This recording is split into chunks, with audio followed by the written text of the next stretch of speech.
एका मिळकतीचे डबल खरेदी खत होते का? नमस्कार, मी आपला वकील मित्र विशाल गावडे. चला तर मग कायद्याचं म्हणजेच तुमच्या फायद्याचं बोलूया. मिळकतीच्या मालकाने एका व्यक्तीला अधिक खरेदी दिली. ज्याने खरेदी घेतली त्याने स्वतःचे नाव मिळकतीच्या उतार्यावर लावले नाही. त्या खरेदी खताला बरेच वर्ष झालेले आहेत.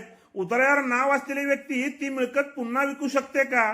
आणि त्याने ती विक्री केली तर दुसऱ्यांदा खरेदी घेतलेल्या व्यक्तीला त्याची मालकी मिळते का? हे आपण आजच्या व्हिडिओमध्ये बोलणार आहोत. जेव्हा एखादी मिळकत ही रजिस्टर खरेदी खताद्वारे एखाद्या विक्री केली तर त्या खरेदी खताने खरेदी घेणारा त्या मिळकतीचा मालकी व कब्जा प्राप्त होतो. सातबाराच्या उतार्यावर हा मालकीचा कागद नाही, त्यामुळे सातबाराच्या उतार्यावर मूळ मालकाचे नाव जरी असले तरी ते नाव पोकळ असते, कारण त्या व्यक्तीने आधीच खरेदी दिलेली असते.